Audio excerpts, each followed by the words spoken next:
রাসূল কারীম সাল্লাল্লাহু আলাইহি ওয়াসাল্লাম বলেন, উম্মত রে, তোমাদের একজন মুসলমানের অপর একজন মুসলমানের 6টি হক রয়েছে। প্রথম হক হলো একজন মুসলমানের সাথে যখন অপর একজন মুসলমানের সাক্ষাৎ হবে, প্রথম হক হলো এক অপরকে সালাম দেওয়া, আসসালামু আলাইকুম ওয়া রাহমাতুল্লাহি ওয়া বারাকাতুহু বলা।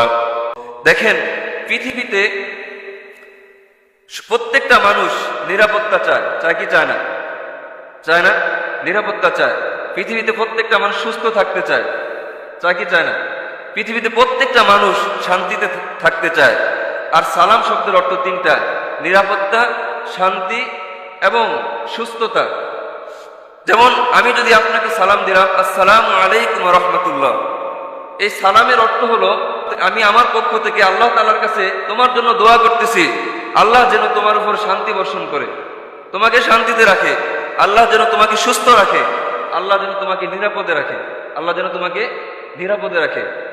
ওয়া রাহমাতুল্লাহ, এবং আল্লাহর রহমত যেন তোমার উপর বর্ষিত হয়। ওয়া বারাকাতুহু, আল্লাহ যেন তোমাকে বরকত দান করে। সুবহানাল্লাহি ওয়া বিহামদিহি সুবহানাল্লাহিল আযীম। দেখেন, আমরা তো আরবি সালামের অর্থ জানি না, অনেকে শিখি নাই, তো মুখস্থ সালাম দেই, কিন্তু সালামের অর্থ জানার পরে একটু খেয়াল করেন তো, সালাম কতটা কল্যাণকামী, তার অর্থপূর্ণ বাক্য দিয়ে বানানো। কথা বলেন ঠিক কি ঠিক না? একজন হিতাকাঙ্ক্ষী, আপনার কল্যাণকামী পরম বন্ধু ছাড়া আপনার জন্য এই সমস্ত কামনা করতে পারে না। কি বলেন? কেউ আপনার বন্ধু কিংবা একজন মুসলমান আপনাকে সালাম দিল, এই সালামের অর্থ হলো আমি আমার পক্ষ থেকে আল্লাহর কাছে দোয়া করতেছি, আল্লাহ যেন আপনাকে নিরাপদে রাখে, আল্লাহ যেন আপনাকে সুস্থ রাখে, আল্লাহ যেন আপনাকে শান্তিতে রাখে। ও রহমাতুল্লাহ, আল্লাহর পক্ষ থেকে আপনার উপর রহমত বর্ষিত হোক, ওয়া বারাকাতুহু, এবং আল্লাহ যেন আপনাকে বরকত দান করে। আমি সালাম দিয়েছি মানে এই দোয়াটা করছি। আবার সালাম শোনার পরে প্রতি উত্তরে যাকে সালাম দেওয়া হয় সে যদি বলে ওয়া আলাইকুমুস সালাম ওয়া রাহমাতুল্লাহি ওয়া বারাকাতুহু, এ কথার অর্থ হলো সেও আপনাকে পাল্টা দোয়া করলো যে আমার পক্ষ থেকেও আপনার উপর শান্তি, রহমত, বরকত, নিরাপত্তা এবং সুস্থতা আল্লাহর পক্ষ থেকে বর্ষিত হোক। আমি আপনার জন্য আল্লাহর কাছে এই দোয়া করি। তাহলে বুঝলেন তো বিষয়টা? সালাম শান্তি, সালাম কল্যাণকামিতা, সালামের ভিতরে কল্যাণকামিতার দোয়া আছে। সালাম হলো দোয়া, সালাম হলো কি? দোয়া। এজন্য রাসূল কারীম সাল্লাল্লাহু আলাইহি ওয়াসাল্লাম বলেন, আফসুস সালামা বাইনাকুম, এ আমার উম্মত, তোমরা তোমাদের পরস্পরের মাঝে বেশি বেশি সালামের প্রসার ঘটাও। বেশি বেশি কি করো? সালামের প্রসার ঘটাও। এরপরে রাসূল কারীম সাল্লাল্লাহু আলাইহি ওয়াসাল্লাম বলেন, উম্মত রে, লা তাদখুলুল জান্নাতা হাত্তা তুমিনু, তোমরা ততক্ষণ পর্যন্ত জান্নাতে প্রবেশ করতে পারবে না যতক্ষণ পর্যন্ত না মুমিন না হবে, যতক্ষণ না মুমিন না হবে। ওয়ালা তুমিনু হাত্তা তাহাবাবতুম, ওয়ালা তুমিনু হাত্তা তাহাবাবতুম, ততক্ষণ পর্যন্ত মুমিনও হইতে পারবে না যতক্ষণ পর্যন্ত না তোমরা পরস্পরে মুহাব্বত না করবে। তোমরা পরস্পরে কি না করবে? মুহাব্বত না করবে। দেখেন, প্রথম শব্দটা কি বলছে? যে মুমিন হওয়া ছাড়া তোমরা কোথায় প্রবেশ করতে পারবে না? জান্নাতে প্রবেশ করতে পারবে না। এরপরে বলতেছে তোমরা ততক্ষণ পর্যন্ত মুমিন হইতে পারবে না যতক্ষণ পর্যন্ত না তোমাদের পরস্পরের মাঝে ভালোবাসা না হবে, একে অপরকে মুহাব্বত না করবে। কি বুঝলেন? এই কথা দ্বারা কি বুঝলেন? যে মুমিনের একটা গুণ হলো, সিফাত হলো এই যে একজন মুমিনকে, একজন মুসলমানকে মুহাব্বত করবে। কি করবে? মুমিনের মাঝে অন্তর্দ্বন্দ্ব থাকতে পারে না, অকল্যাণকামিতা থাকতে পারে না, দূরত্ব থাকতে পারে না, ঝগড়া বিবাদ থাকতে পারে না। মুমিনের জন্য কল্যাণকামী হবে, মুমিনকে মুহাব্বত করবে। কি করবে? মুহাব্বত করবে। এজন্য রাসূল শর্ত লাগিয়ে দিলেন, ততক্ষণ পর্যন্ত মুমিনও হইতে পারবে না যতক্ষণ পর্যন্ত তোমরা একে অপরকে মুহাব্বত না করবে। এরপরে রাসূল কারীম সাল্লাল্লাহু আলাইহি ওয়াসাল্লাম বলেন, হে আমার উম্মতেরা, আমি কি তোমাদেরকে এমন একটি কাজ বলে দিব না? আওয়ালা আদুল্লুকুম আলা শাইইন ইযা ফাআলতুমুহু তাহাবাবতুম, আমি কি তোমাদেরকে এমন একটা কাজের কথা বলবো না যে কাজটা তোমরা করলে তোমাদের পরস্পরের মাঝে মুহাব্বত সৃষ্টি হবে? বলেন না সুবহানাল্লাহ। আমি কি এমন একটা কাজের কথা বলে দেব না যে কাজটা তোমরা করলে আল্লাহ তাআলা তোমাদের পরস্পরের মাঝে মুহাব্বত সৃষ্টি করে দেবে? কি করে দিবে? সৃষ্টি করে দিবেন। কাজটা হলো কি?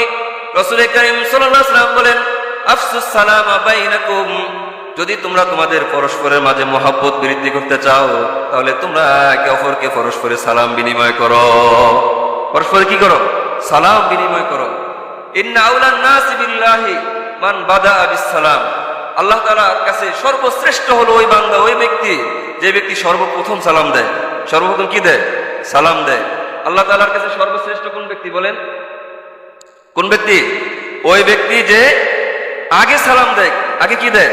সালাম দেয়। কে বলেছেন? আমার কথা, রাসূল করিম সাল্লাল্লাহু আলাইহি ওয়াসাল্লামের কথা। এর জন্য আমাদের মাঝে রাসূলের কথা মেনে এই আমল করে আমরা শ্রেষ্ঠ হব। কার কাছে শ্রেষ্ঠ হব? আল্লাহর কাছে। কিভাবে? যে আমরা আগে সালাম দেব। আগে কি দেব? সালাম দেব। পারবো না ইনশাআল্লাহ? আল্লাহ তাআলা কবুল করুক। সকলে বলি আমিন। ইন্না উলান নাসি বিল্লাহ রাহমাতুল লিল আলামিন সাল্লাল্লাহু আলাইহি ওয়াসাল্লাম বলেন, আল্লাহ তাআলার কাছে সর্বশ্রেষ্ঠ হলো ওই ব্যক্তি মান বাদা বিস সালাম, যে আগে সালাম দেয়। যে আগে সালাম দেয়। এরপরে রাহমাতুল লিল আলামিন সাল্লাল্লাহু আলাইহি ওয়াসাল্লাম বলেন, লা তাদখুলুল জান্নাতা মান ফি কলবিহি মিসকালু যাররাতিন মিনাল কিবার। তোমাদের মধ্য থেকে ওই ব্যক্তি জান্নাতে প্রবেশ করতে পারবে না যার হৃদয়ের মাঝে এক জাররা পরিমাণ কি থাকে? অহংকার থাকে। কি থাকে? অহংকার থাকে। দেখেন, রাসূল বলেছেন তোমাদের কারো দিলের ভিতরে যদি এক জাররা পরিমাণ অহংকার থাকে, আল্লাহ তাআলা তাকে জান্নাতে প্রবেশ করাবেন না। অহংকার কাকে বলে? অহংকার বলা হয় আমিত্বভাব, অহংবোধ, নিজেকে বড় মনে করা, মানুষকে ছোট মনে করা। মানুষকে কি মনে করা? ছোট মনে করা। নিজেকে উত্তম মনে করা, অন্যকে অনুত্তম মনে করা।